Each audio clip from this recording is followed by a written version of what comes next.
Thank you, Roy. Thank you kindly, sir. I'm an alcoholic and my name is Bill. Here we are. It is designed for living. Big book study. Fortunately or unfortunately, last week's recording did not get uploaded. Probably a good thing. I'm sure I said something that God did not want televised or votivized, so you didn't get it. So I'd like to recap. We are in chapter 5, how it works. It's interesting in chapter 4. Talked about, believe it or not, it began telling us what the fourth step would entail. If we were to seek this power, it tells us we had to search diligently within ourselves. It said we would find what we were looking for if we searched fearlessly, which uses the same words as a fourth step.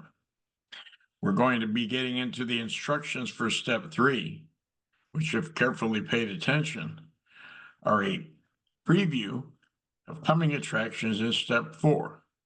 We'll get to that, but I'd like to make something just stuck out at me here. In chapter 5, where it works, the first paragraph tells us who's going to stay sober, who's not going to stay sober, who has a pretty good chance if they can get honest, and who lacks all hope if they're beyond human aid, beyond God's aid, and constitutionally incapable, which means they seem to have been born that way. Interestingly enough, even if they were, before we utter the third step prayer, our literature tells us we were reborn. Even the constitutionally incapable may be able to come back in new shape, new image, new form. There's hope for everyone here, I guess is what I'm saying, if we're willing to do a couple things. Get honest and follow a few simple rules. The next story talks about us gaining hope from other people's experience, strength, and hope. Our stories disclose in a general way what we used to be like, what happened, and what we're like now. Then it gives a preemptive. If the reader, person who hasn't taken the steps, wants what we have and are willing to go to any length to get it, then they're ready to take certain steps. And we hear at the meetings, we see on the walls, we talk about them all the time. The table of contents, a description of the action taken by the people who wrote the book. If you walk into an AA meeting and look at the steps on the wall and think that you can take them by reading the steps on the wall, it's kind of like the ingredients for a cake. I got them all, but I don't know what to do with them. Well, guess what? That's exactly what this book is about. Its main purpose is to teach you how to make the cake so it looks just like it does on the box. Would that be correct, Paige? So we discussed the first 2 steps on the last tape.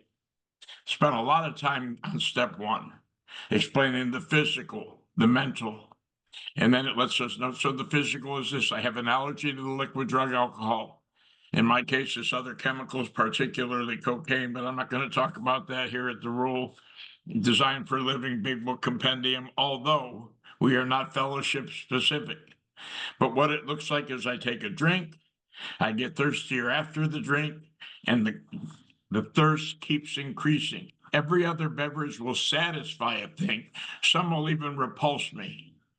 But for some reason, when I put alcohol inside of me, it does not satisfy or satiate the thirst. It creates a greater one.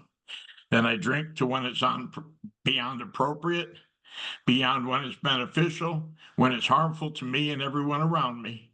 And I swear to God, if I can ever get off of this drunk, I've identified the problem, I'll never drink again. Then I get off the drunk, usually by grace, my sponsor calls it, when they say, put your hands behind your back, or I get thrown out of whatever establishment it is, I get cut off, I have no credit, and I can't get one more. Now I'm rendered into a state of abstinence. That's the problem. The steps are designed to treat me sober. I was thinking about it today, the instructions. They deal with the sober alcoholic. The warnings are for the sober alcoholic. We let people in the hospitals and the jails and the psych wards detox us or the alcoholic, the other alcoholics. What these steps are designed to do is put me in a position that I never take the first drink, setting that allergy, that abnormal reaction in motion. That's the whole design. And guess what? The benefit is if I do that, I'm going to have an experience of spirit and get to meet my maker while I'm still here. I haven't got to wait till the end. So that's the big deal. It's the backwards trick, I guess, of this process. The problem is when I'm sober, I can't stand being sober. And my mind convinces me that alcohol will take care of this unattractive, uncomfortable period of abstinence. It's like one of our predecessors says, stopping drinking was killing me. And that's the problem. I got something that centers in my mind that I can't treat on my own. It doesn't respond to psychology, medicine, diet, or exercise. I try that though, because of my ignorance. Hence, chapter 4, step 2, my agnosticism. I think what step 2 might be really saying to me is came to believe something other than what I believe now, because what I believe now isn't working. That's a recap to the best of my ability on the first 2 steps. We are in for a treat today. We have a celebrity in from California or Canada. I don't know. But Paige, I'm going to introduce you to Paige F. You know her from the other recordings. And I'm going to ask her to just recap 1 and 2 because I don't want to miss anything. Paige, please. Yeah, absolutely. That's lovely. Thank you. Yeah, like for me, the first step is exactly what you spoke about. That and what I'm trying to do when I take that first step is I'm trying to see reality as it is.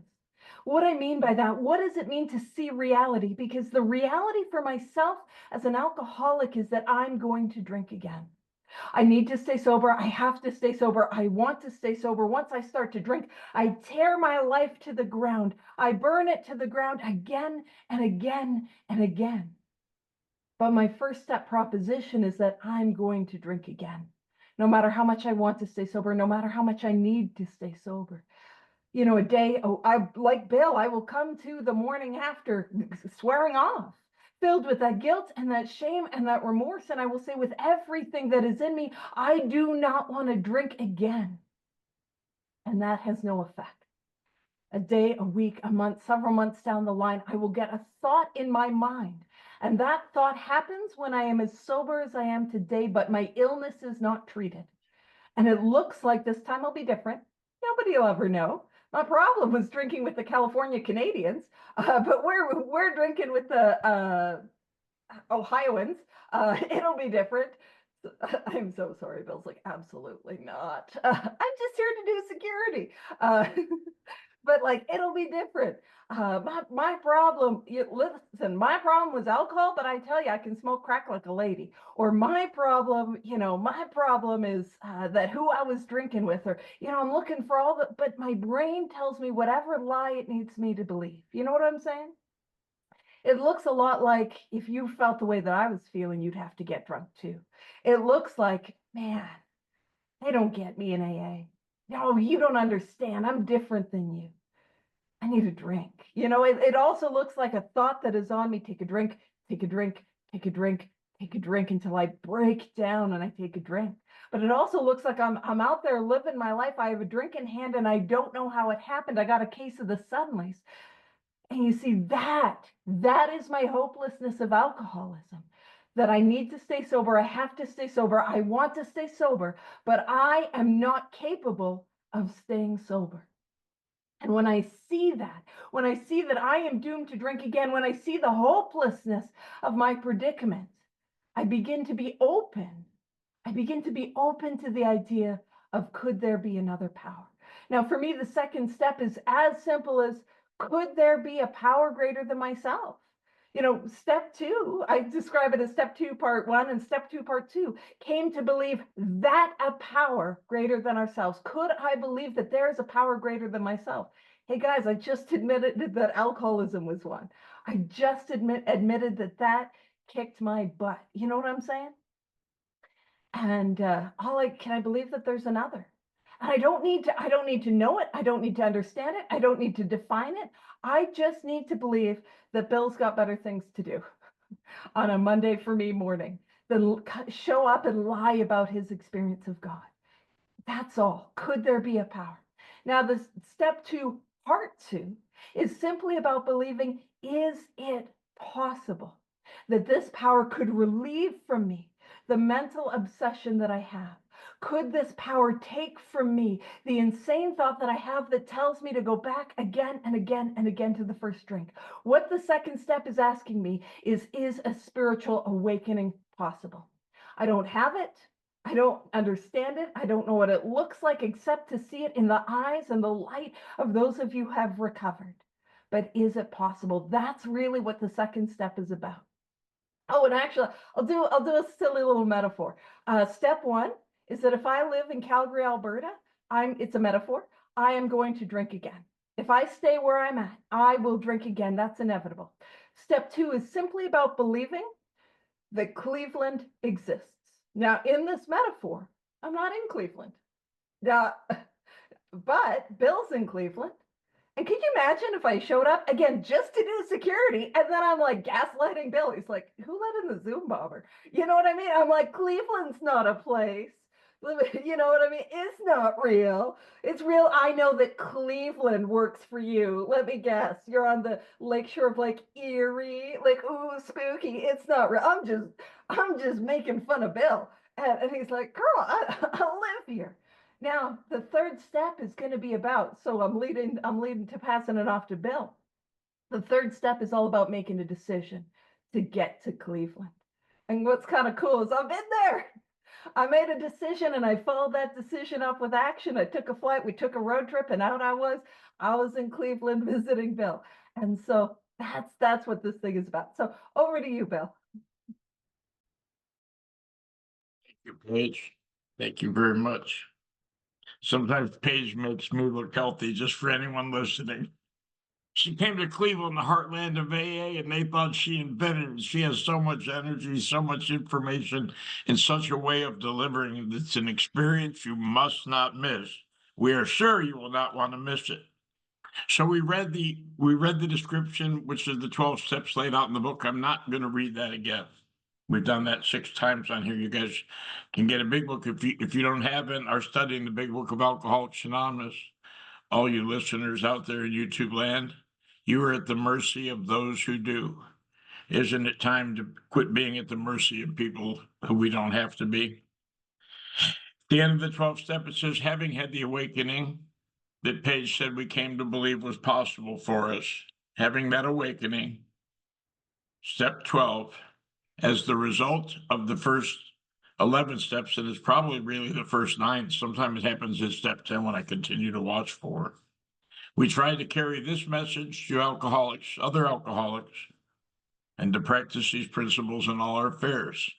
At this point, after we get the description of the steps, which is, thank God, why they give us the instructions, is you give me those 12 table of contents, and I'm going to exclaim, I'm going to be in the majority of the many. What an order, I can't go through with it. Well, then they're going to tell us, the writers are telling the readers, to not be discouraged. And it actually should say no one among them, but sending to us, no one among us has been able to maintain anything like perfect adherence to these principles. We are not saints. The point is, we're willing to grow towards sainthood. You know, you look up the definition of ideal, and it talks about it in the 4th step, especially the third part of the inventory, sex or conduct or harms done others. It talks about an ideal, and it is a perfect goal. We never get there, but we aim for that. We strive for that. We know we're not going to get there because we're not saints. The principles we have set down are guides. A lot of people like to say there's principles behind the steps. I don't like to debate. That's not what my book says. I believe that the principles are the steps, and I believe that that's confirmed in our 12 steps and 12 traditions, where it says AA's 12 steps are a group of principles, spiritual in nature. So I'm going to assume that the principles are what we just read, or the description thereof. You can debate that with your sponsor. I have no problem. If your sponsor says otherwise, like Sheldon says, your sponsor's right. I'm wrong. We claim spiritual progress rather than perfection. Our description of the alcoholic, Doctor's Opinion works for me, chapters 2 and 3. Bill's story covers that. Believe it or not, even some of we agnostic covers that. But our description of the alcoholic, the first 4 chapters of the book, plus the Doctor's Opinion. the chapter to the agnostic, which is chapter 4, which really we went over and discovered so much how I could be prejudiced when I'm a born again, Bible believing Christian, that I know so much about God and know who he is and where he is and what he is and when he's coming back and when he was here. If I know that much about God, it can't be God, because one of the narratives tell us it is fully impossible for any of us to define or comprehend that power, although some of us try to. And you can tell, I think, the people that are unsure of it because they try and convince you more and more that they know. If I'm convinced of something, I don't need to prove it to anyone. You get that, right? Okay, so here we go. 3 pertinent ideas came out of this, our personal experience we talked about before. A, that we were alcoholic. That's a condition and could not manage our own lives. Life unmanageable, time to get a new manager. Doesn't mean that I stop drinking and my life becomes manageable. We've already determined that when we stop drinking, abstinence makes life more unmanageable.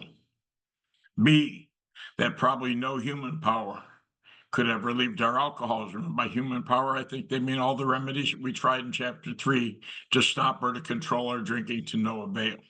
It gives us a bunch of examples, and it says we could increase the list ad infinitum, ad nauseum.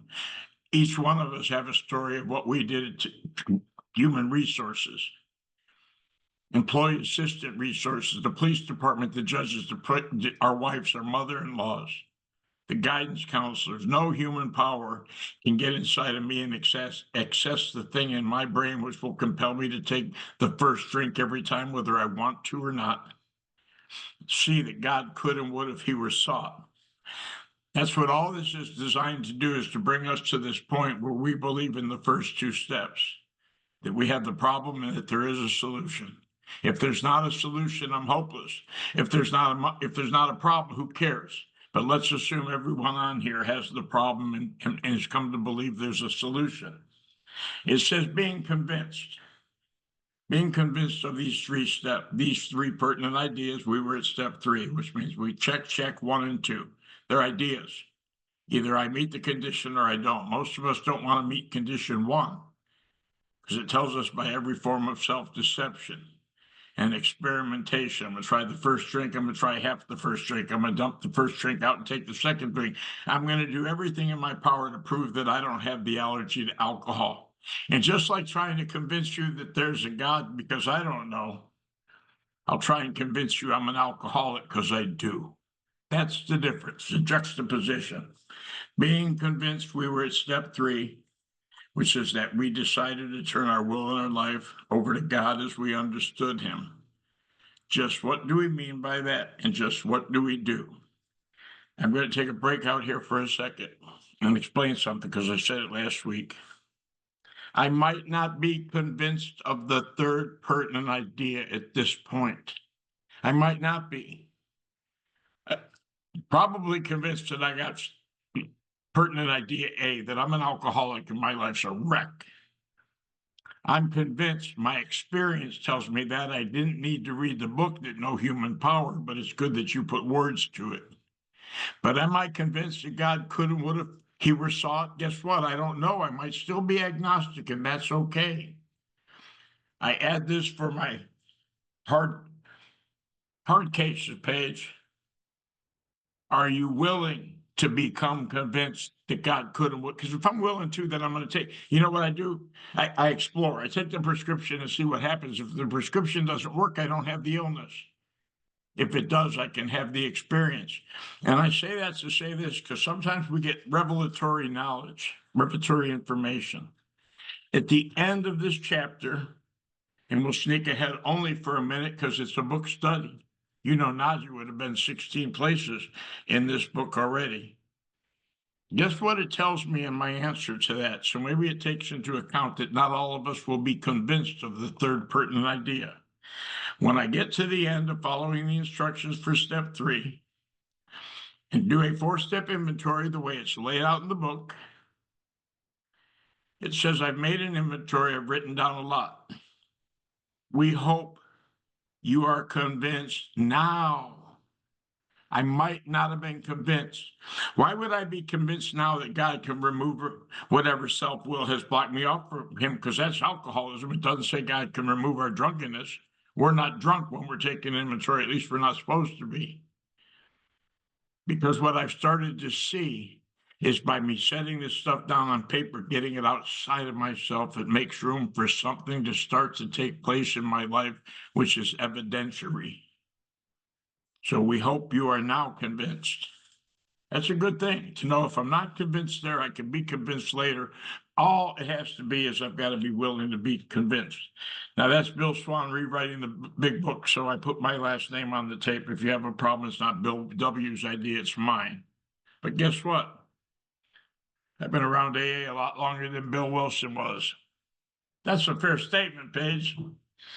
Okay, being convinced we were at step 3. Just what do we mean by turning our will over to God, and just what do we do? Well, guess what? They don't want us to answer that. They're going to tell us just what they mean by that and just what they did. The first requirement is that we be convinced that any life run on self-will can hardly be a success. On that basis, we are almost always in collision with somebody or something, even though our motives are good. Most people try to live by self-propulsion. Each person is like an actor who wants to run the whole show, is forever trying to arrange the lights, the ballet, the scenery, and the rest of the players in his own way. If his arrangements would only stay put, if only people would do as he wished, the show would be great. Everybody, including himself, would be pleased. Life would be wonderful. In trying to make these arrangements, our actor may sometimes be quite virtuous. He's going to put his best foot forward. He may be kind, considerate, patient, generous, even modest and self-sacrificing. On the other hand, he may be mean, egotistical, selfish, and dishonest. But as with most humans, he is more likely to have varied traits. Before I turn it over to Paige, I'm going to say, if this is about God, step 3, why haven't they told me about God? Paige, please. Absolutely. And I love that we talk about the 3 pertinent ideas. And actually I'll go a little before that and kind of drive with it, because you were talking about sainthood. It's like we are not saints. What we are after is we are after spiritual growth. Now, when it talks about we claim spiritual progress rather than spiritual perfection, the word perfection in a particular religious setting is to be one without sin. Don't freak out about that word. Let's reframe that to be one without defects of character. Does that see, like, now we see why we're aiming for spiritual progress? Because I know that I am not ever going to be free of defects of character.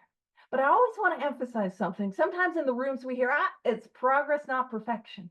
I always want to emphasize it is spiritual progress rather than spiritual perfection. Because how often do I start to get the material things in life? And that'll come if I just put down the drink, I just put down the drug, I just put down whatever it is that brings me to this study. I put that down. Some of the material things are going to come because the police have stopped chasing me, or you know what I mean? Chaos is stopped for a little bit. It does not matter how I'm progressing monetarily, how I'm progressing with the new car, the new relationship, the new job, because we see that a pertinent idea B, no human power could have relieved my alcoholism. I am beyond human aid. So how I'm progressing in those areas of my life, while wonderful, have no bearing on my sobriety. What I need to look at when I'm new, but also when I'm around here a while, is how am I progressing spiritually? It is my spiritual growth that matters. And bear with me, I really look at this as a relational view of God. Like I'm trying to build a relationship with this power. And what that means is, like, for those of you that are married, not me, but for those of you that are in a relationship, the relationship that you have when you first start dating needs to grow and progress and change. Just like my relationship with God needs to grow and progress. And so the three pertinent ideas for me, A and B, are step one ideas that I'm an alcoholic in my life. I can't manage my life. And we're alluding to, I'm going to need a new manager because I can't do it. That idea that no human power could relieve my alcoholism, also a step one idea, because if a human power could, a human power would, because I wouldn't be here. And that, yeah, I love that you were talking about, like, even if you can't grab a full hold of pertinent idea B, can we just start with, could it be possible? But for me, I always like to emphasize sought. My responsibility is to seek this power, to seek. And it doesn't happen by just like, hanging out and be like, come here, how do I seek? I seek through a rigorous application of the 12 steps in my daily life. That is what I got to do to build this relationship. And I love that it talks about the first requirement is to be convinced that any life can run on self-will can hardly be a success. And so there's two ways of looking at it. The first is that, like, alcoholic or not, any human's life run on self-will is not going to be successful, at least in a deep, meaningful way. I'm sure there's a lot of people that can get some money and some cars, but are miserable. And so that, like, what I'm treating is deeper. I am treating my spiritual malady, which is not limited to alcoholics. Now, I'm pretty sure I stole this from Bill. I feel like I stole this from Bill. So I always want to make sure I give him credit. It's also any life, as in my thought life, my work life, my relationship life, my school life, my family life. Because how often do I want to have my little, like, 12-step basket over here, and I'm going to do my 12 steps in between the prayers of my little meeting, and it's over there. But then I got this basket, which is work, and this basket, which is family, and this basket, which is friend, and this basket, which is hobbies. And don't you worry, I've got those, and I'll let God manage my little alcoholism or my little addiction or my little this basket. But no, the 12 steps are how I show up to every relationship that I have. That is how I show up. The 12 steps are not an over here sort of, I'm dealing with this little problem. The 12 steps are my foundation for life and how I show up to life. And I love the metaphor of the actor playing the director, because what is happening is I'm just an actor. I like to use the metaphor of Romeo and Juliet. And some of you guys who remember your, like, high school English class, you're like, Paige, that doesn't go well. That's not a good play. I'm like, I'm here for the drama, like, ooh. And, like, I'm showing up to life and I think I am Juliet. Woo, look at me. Girl, no, I am tree number 3. You know what I mean? I'm tree number 3. I'm in the back. But I'm trying to manage everything, and I'm using my self-will, I'm using my self-propulsion, and I think I know how the play needs to go. And so I'm like, what does that look like? I'm in my little tree costume, and I'm like shimmying towards center stage, you know what I mean? And I'm trying to, like, boom, and I'm telling people, and listen, I want you to know, I love that it says, like, my motives can be good. I'm showing up with the best motives. Listen, I don't want it like that play. Ooh, it's got a dark ending. Let's have a happier one. I'm showing up with the best motives, the best desire, and I can be kind and gracious, but I'm still causing harm. And so what are we going to do in the third? And then people are like, hey, tree number 3, don't tell me what to do. Like, I don't have, which I'm like, rude. I don't have the full script. I just have a piece of paper that's got my lines. I don't have the whole narrative arc of the play, the beginning, like the rising action, the climax, the denouement. I just have a little memory from high school, so I'm sharing that. I'm like, well, some English class seeped in there. Who knew? Like, I don't have all that information. What information do I have? I got my little lines that say "sway in the breeze." That's some tree number 3. That's what I got to do. And so I'm trying to control, fix, and manage. And so the third step for me is about seeing that is not working and letting go of the delusion that I am the capital D director and letting the actual director be the director.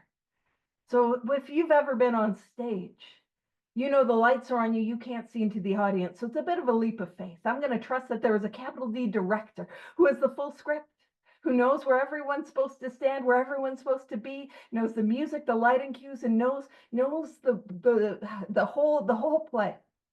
What I'm going to do is I'm going to trust the director, and I'm simply going to follow my lines. And in Alcoholics Anonymous, what is my next line? To write inventory. That is my next line, followed by a fifth step, followed by quiet hour, followed by 6 and 7, followed by 8 and 9. You know what I mean? Followed by 10 and 11, followed by working with others, followed by this way of life, you know? But in this little metaphor, what does my line say? It's a sway in the breeze. And in step 2, what is the main argument that we agnostics is trying to jujitsu us and like flip us around about? It's that idea, well, I can't see God. Well, I can't see the wind, but I can see the result of the wind. And I love that idea. What is my line? To let God flow through me and to be a demonstration of that power. That's what I'm here to do. But at step 3, right here, right where we are in the middle of 61, it's like just trying to see that me trying to run it doesn't work. Over to you, Bill. Pew pew. Great.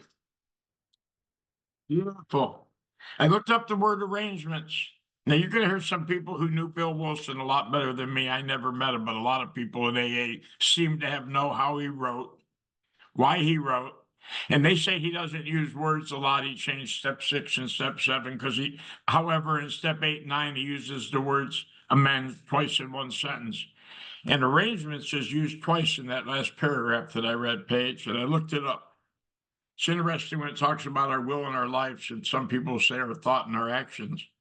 Well, there are arrangements to take place in my mind, it says. Plans or preparation for a future event, what I want you to do. And then the other arrangement, like as a floral arrangement, the action, process or result of arranging or being arranged. So it's twofold, thought and deed. I might put some things together that I want a certain way, and you might come in and knock them over. If you're operating on self-will, you might be in collision with my arrangements. And then the other stuff is the idea that I have in my mind of how people should behave, how things should go. And this is why they're going to tell us on the next page that the first requirement of step 3 is we have to quit playing God. We have to quit making arrangements. It's fine if we make plans, but we got to quit arranging stuff because it doesn't work. So, interestingly enough, if you want to know if you're running your life, we just spent two paragraphs describing what running your life looks like. It gets better though. What usually happens when I run my life and try to arrange things as an actor trying to direct, the show doesn't come off very well. He begins to think life doesn't treat him right. He decides to exert himself more. Let me bring a little more self to the equation, because obviously people don't know the arrangements that I have. He becomes on the next occasion still more demanding or gracious as the case may be. I either buy her flowers or I grab her around the throat, but my arrangements need to be met. Still, the play doesn't suit me. Now, I think I have a feeling here, Paige, that even if I get my way, the play doesn't suit me because I'm a chronic malcontent. I can get everything I want and be upset because I did. I know you want to get in here. Just hold off, Paige. Admitting, now listen, we hear people that are misinformed in the Fellowship of Alcoholics Anonymous. It gets repeated. When they get to the 4th step and the resentment, they say, I got to find my part in it. Well, we'll give credit where credit's due, like Bob Darrell says, and probably someone else said it before him. If I'm looking for a part, it's usually a small part. And if it wasn't for your big part, I'd have no part at all. It doesn't say my part. It says I'm disregarding the other person entirely, and I'm putting out of my mind the wrongs that they did, whether they did them or not, but it's getting out of my mind because I'm resolutely looking at me. Here's what it says the part people look at, admitting he may be somewhat at fault. Yeah, I got a part in it. I'm pretty sure that other people are more to blame. What happens then? I become angry, indignant, self-pitying. And we talked about that last week. If I become something, that means I've had a metamorphosis. I've had a change. I go from not being angry to becoming angry. It's almost like a condition. What happens is I get pissed off, I get angry. Then I get indignant. How dare you? Then I get self-pitiful. Can you believe that they did this to me? I'm probably the only one in the world that they did this. Woe is me. Pour me, pour me, pour me a drink. That's what happens. What is my basic trouble? Well, they're about to tell me. I'm glad you asked. Is he not really a self-seeker? We're talking about seeking a power. Didn't she say that in Paige's last talk? Sought. We're seeking. Not self-seeking, we're seeking this power, which is not self. But is he not really self-seeking even when trying to be kind? When I'm nice, it's only because I want something.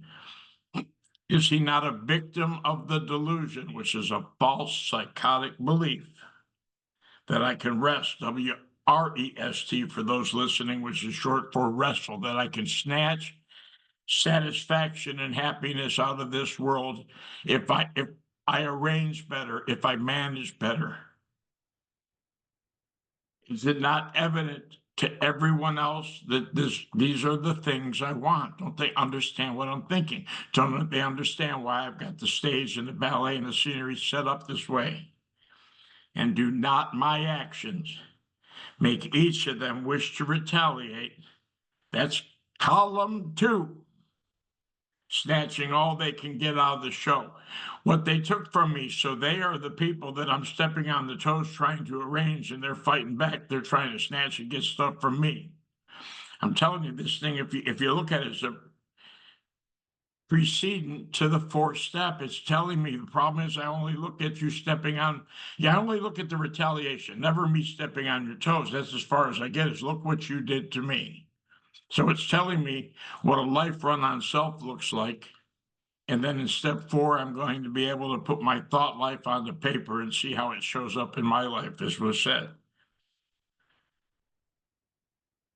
Is it not evident to the rest of the players that these are the things I want, and do not each my actions make each of them wish to retaliate, snatching all they can get out of the show?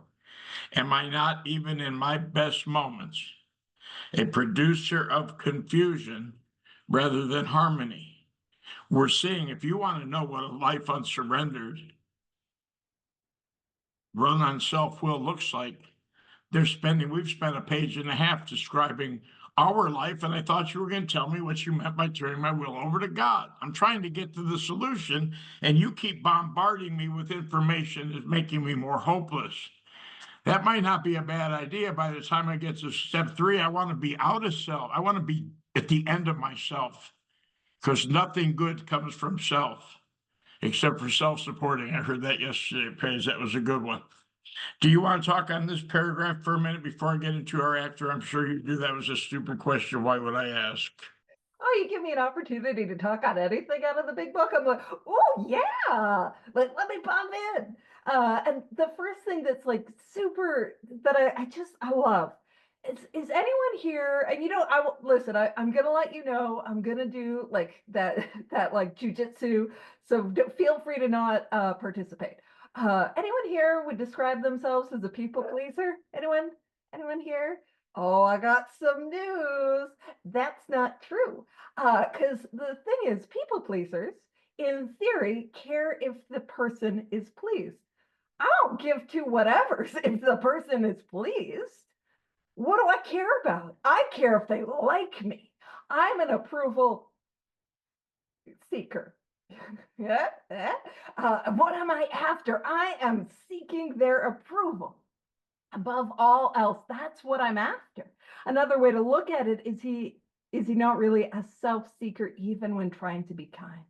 So I've worked with people that are like, no, people pleasing isn't a defect. Goodness gracious, I'm just trying to manipulate you so you can give me a little bit of validation. You know what I mean? Mainline that because I need it. And so it's again seeking from you that which I need to seek from God. And yes, I love the victim of a delusion that he can rest. That's the word of wrestle, as Bill was saying, satisfaction and happiness out of this world. Just delusion. That is the word that we are using in reference to the insanity to take the first drink. The most insane thing that I could ever do. And this is on par with that I can rest, satisfaction and happiness out of this world. I just gotta manage it well, and I'm just gonna manage you, and you're gonna stay put and do what I think you need. Is it safe to say that that's not, you know what I mean? I'm trying to wrestle this, and what do I need to do? I need to drop the W on that rest and rest with an R. I have a sponsee that describes it like a lazy river. Just I need to let go. And by the way, if you're ever at a meeting and somebody tells you to let go, let God, you ask them what they mean by that. Because a lot of times we repeat things that sound right, but we don't know how to do it. And like for me, I didn't have the courage to ask because I was so like, oh yes, let go and let God. Absolutely. I know exactly how to do that. How do I let go and let God? Well, I'll tell you, the first direction is coming around the corner. I write inventory on it. Let go, let God. Why don't I write some inventory? Because that's gonna like begin to like crowbar my fingers off of it and allow me to see the truth. And I love that idea of like, even in my best moments, am I not creating confusion rather than harmony? And I'm gonna point something out. This is not even talking about me while drinking. This is me sober. And this can be me sober with some years behind me if I am off the beam and I sit in the delusion of the God chair. You know what I'm saying? I'm sitting in the director's chair thinking I know what I got to do, thinking I know what's best. And I got this metaphor for me on page 61. I know I do the tree number 3. I'm like stepping on their toes with my roots and I'm like, I know how this should go. But another metaphor that I have, and this works really well if you either were a child that had a much older sibling or a much younger sibling, or you had kids with that experience. You purchase a video game system. And what's the older sibling going to do? They're going to play the video games. But the younger sibling's like, let me have a turn, let me play, I want to play. And so what does the older sibling do? Well, they give them a controller that's not plugged in. And they're like, you're playing, you know what I mean? And that's what it looks like when I'm trying to run my life on self-will. I am pushing those buttons. I'm like, I am doing it, you guys. I'm like, X, X, Y, Y, circle, square, like I'm hitting all the buttons. I'm doing all the things. I know I did 2 different video game controllers.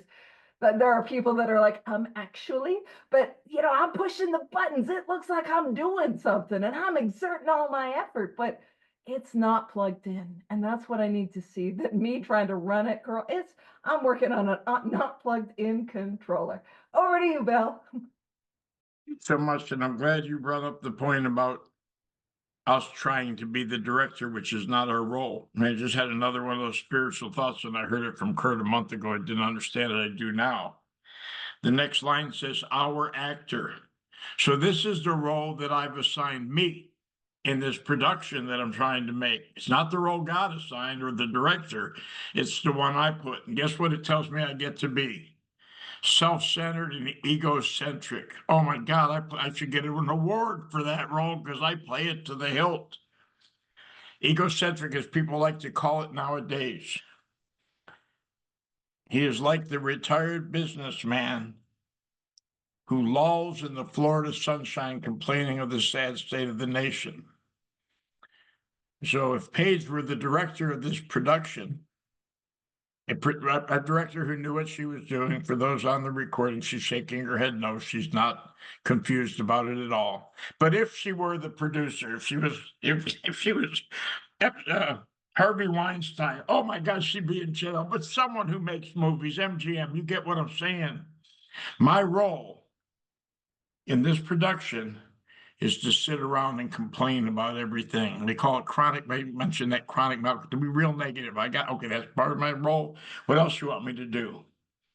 I want you to complain about the sad state of the nation and then get on board with the ministers, priests, and rabbis and predict who's going to hell because of the sins they're committing and who's going to get there first. I can do that. Sure, I'm judging everyone. I want you to be a politician and reformer who is sure all would be utopia if they would just buy into whatever it is you're selling. I don't know anything about politics, but I can do that good because I've got an opinion about everything.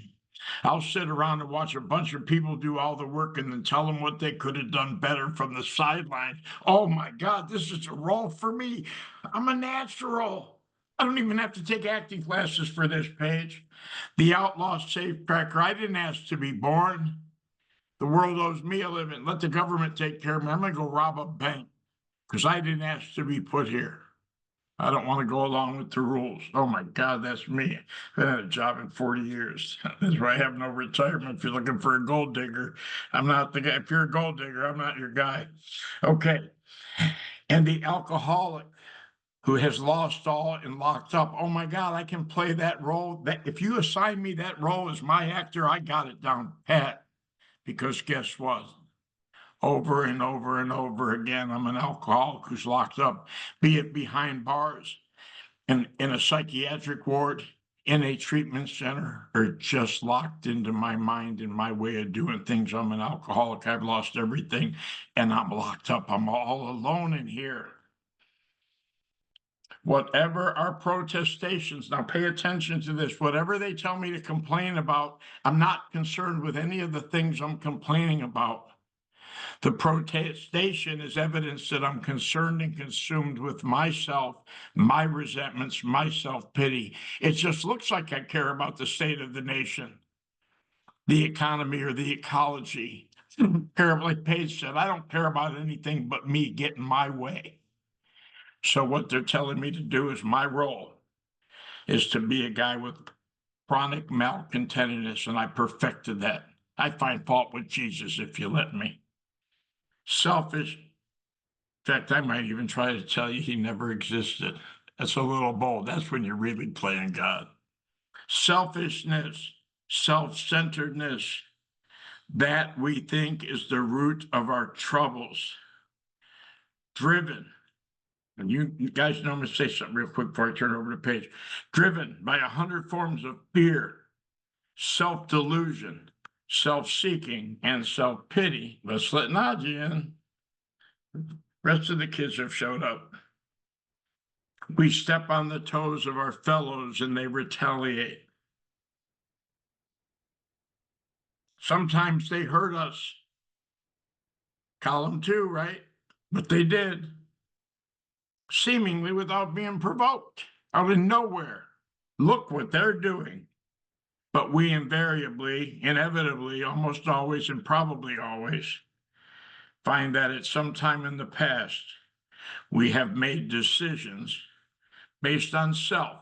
We describe self for 3 pages. If you don't know now, you better ask someone, which later placed us in a position to be hurt.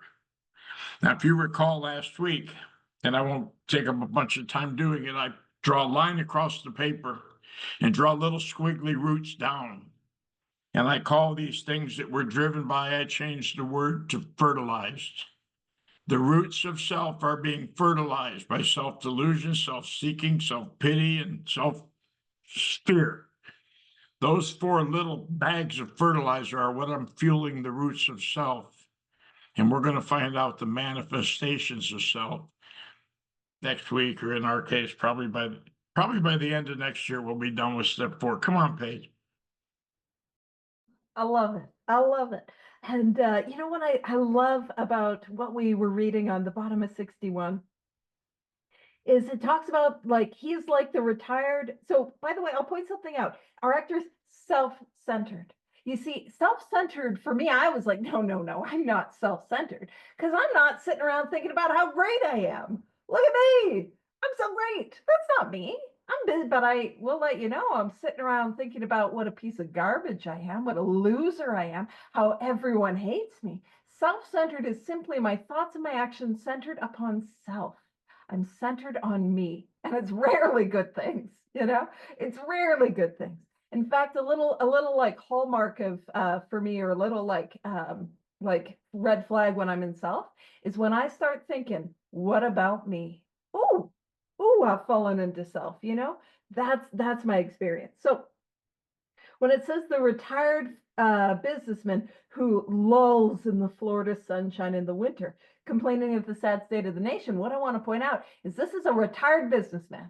And listen, it is, now our snow has melted, but more is on the way where I live in Canada.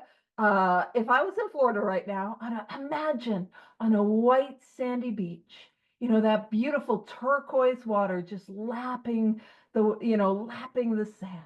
You got palm trees that are swaying in the breeze. Like, what a better place to be. Well, the retired businessman, he's not there. He's in here. And he's thinking about how everyone is doing it wrong. Does that sound familiar? And when it talks about the minister who sighs over the sins of the 20th century, so, that minister who's judging everyone for their sins, let's reframe that, defects of character. He's standing there judging everyone for their defects of character, but can't do anything about his own. Does that sound familiar? Do I know what that's like to show up to a meeting and judging other people on how they show up? But I have that thing that I just can't stop doing. You know what I mean? And then it says politicians and reformers who are sure all would be utopia. Utopia is a place of ideal perfection. Everything would be perfect if I got my way. I'm also not big into politics, but it's pretty safe to say things have been a little divided and a little dicey as of late. And is it safe to say if one, because it's so divided, if one group of people got their way and was able to do everything exactly how they want, this other side would be so unhappy and angry. And we see the delusion that I can make everyone happy, the delusion that I can do something and have any sort of control. And I'll point out the outlaw safecracker. Has anyone here ever had to get a locksmith? I'm at a place where I actually might need to change my locks. It is expensive. It is expensive to get locked out. It is expensive. And when I'm at that place of you know, like that outlaw safecracker, you can just be a locksmith. Those skills are transferable, my guy. Like that is some lucrative income, reliable income. You know what I'm saying? So it's like the government wronged me. It's like I might not be in jail if I don't crack safes. Fourth column stuff right there. And then I love, the root of my troubles is selfishness, self-centeredness. And what is like the selfishness and self-centeredness, what that does is that cuts me off from God. And nothing less than a spiritual awakening, and I'm going to drink again. And so I need to be free of that. And a lot of times in the rooms we hear, oh, I took my will back. I started driving the bus again. I've got some news. I didn't take my will back. I didn't start driving the bus. Who took my will? Who is driving the bus? Because I think, oh, I took my will back, but like I'm not doing the worst job at managing this little basket or that little basket, or I'm driving the bus, and I know I wasn't doing a great job with the alcoholism, but let me drive my career bus. But who's driving the bus? It's not me. It is driven by 100 forms of fear, self-delusion, self-seeking, and self-pity. There's a madman at the wheel. There's a lunatic at the wheel. We can't have 100 forms of fear driving. Self-delusion, self-seeking, self-pity driving. That's who's driving. So when I think I'm driving the bus, I assure you I am not. And I assure you those 100 forms, there's nobody worse equipped than those 100 forms of fear, self-delusion, self-seeking, self-pity, selfishness, self-centeredness, resentment, fear, like nothing worse than that. And as Bill was saying, what we're trying to do is in the bottom of the paragraph, we're trying to get to that fourth column place. I see the retaliation in column 2. This is how they hurt me. But I always got to see, where did I make a decision based on self? Where did I step first? Where did I cause that harm? Now, when I do that, the world changes for me. And that's when that light begins to come on inside. You'll see it when you work with others and you watch them get to that fourth column. You can see the light within them start to grow. And who would have thought the spiritual awakening always begins with maybe I was wrong? Always. There's a fun little historical thing, but we got a minute left, so I'll toss it over to Bill. Trying to conclude, Paige, right there. That's a perfect place to stop. And if Rob stop the recording, or Ollie, whoever's got it.